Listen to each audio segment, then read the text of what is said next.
Salut à tous. Alors aujourd'hui, on plonge au cœur du 19e siècle. C'est une période où quelques pays européens seulement ont complètement redessiné la carte du monde en se partageant des continents entiers. On parle bien sûr de l'ère des grandes conquêtes coloniales. C'est une période super complexe, mais vraiment décisive, qui a façonné le monde dans lequel on vit aujourd'hui. Allez, on va voir ensemble comment tout ça s'est mis en place. La grande question qui va nous guider, la voici. Comment, concrètement, les puissances européennes en sont-elles arrivées à se partager d'aussi énormes territoires? C'est vraiment le fil rouge qu'on va suivre étape par étape pour que tout soit bien clair. Et pour commencer, regardez-moi cette carte. Franchement, elle est saisissante. On est en 1914, juste avant que la Première Guerre mondiale n'éclate, et une partie immense de la planète est sous le contrôle de l'Europe. Le Royaume-Uni, la France, la Belgique, le Portugal, ces quelques nations dominent des territoires gigantesques, surtout en Afrique et en Asie. C'est ça le point de départ. Il faut bien visualiser l'ampleur de cette domination pour comprendre la suite. On va donc d'abord s'intéresser à ce monde partagé, où une poignée de nations européennes impose sa loi à la quasi-totalité de la planète. Ok, mais alors, qu'est-ce qui a bien pu pousser les pays européens dans cette espèce de course effrénée aux colonies? Pour comprendre ces moteurs, il faut d'abord qu'on soit au clair sur quelques définitions clés. Elles sont absolument fondamentales. Alors, tout part de ce concept, la colonie. Mais attention, ce n'est pas juste un territoire lointain, c'est bien plus que ça. C'est un territoire qui a été conquis, souvent par la force, et qui est ensuite entièrement administré et exploité économiquement par un pays étranger. C'est une relation de domination en fait. Et en face de la colonie, il y a ce qu'on appelle la métropole. C'est le pays qui tire les ficelles, le centre du pouvoir. Par exemple, Paris était la métropole de l'Algérie, tout comme Londres l'était pour l'Inde. C'est simple, toutes les décisions importantes sont prises en Europe à des milliers de kilomètres de là. Ces deux mots, colonie et métropole, ils s'inscrivent dans une idée beaucoup plus large, l'impérialisme. L'impérialisme, c'est cette volonté d'un État d'étendre sa domination sur d'autres. Et ça peut se faire par la force militaire, par le contrôle politique, l'exploitation économique ou même l'influence culturelle. Le 19e siècle, c'est vraiment l'âge d'or de cet impérialisme européen. Du coup, comment les Européens justifiaient-ils cette expansion ? Eh bien, cette image de propagande, elle résume parfaitement l'idéologie de l'époque, qu'on appelle souvent la règle des 3 C. D'abord, le commerce. Il fallait trouver des matières premières, du caoutchouc, du coton, etc., et de nouveaux marchés pour vendre les produits européens. Ensuite, la christianisation, l'idée de répandre la religion chrétienne. Et enfin, et ça c'est crucial, la civilisation. Les Européens étaient persuadés d'avoir une mission civilisatrice, d'apporter le progrès à des peuples qu'ils jugeaient inférieurs. Et à tout ça, on ajoute une bonne dose de nationalisme. Plus un pays avait de colonies, plus il était considéré comme puissant et prestigieux. Bon, pour rendre tous ces concepts un peu plus concrets, rien de mieux qu'un exemple.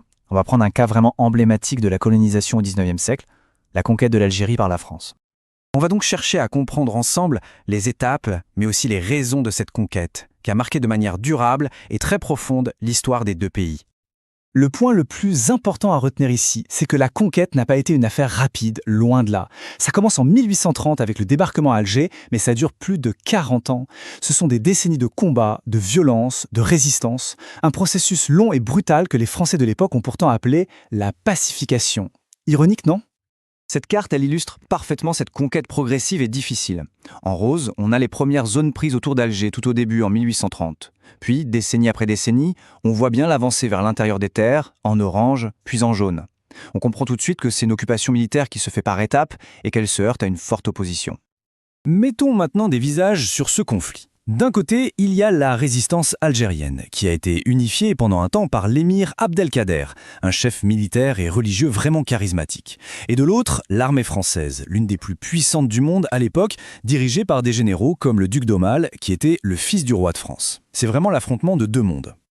Une fois la conquête militaire terminée, une toute nouvelle société se met en place. C'est ce qu'on appelle une société coloniale. Voyons un peu à quoi ressemblait la vie dans cette Algérie française. La question maintenant, c'est de savoir comment cette nouvelle domination a transformé le territoire et surtout la vie des populations qui habitaient là depuis toujours. Ce plan d'Alger de 1911, il est super révélateur. On y voit des rues avec des noms bien français, rue de la Liberté, boulevard de la République. On voit de grands bâtiments administratifs comme la préfecture. La ville est complètement réorganisée, transformée à l'image de la métropole. C'est une marque visible, gravée dans la pierre de la prise de possession du territoire.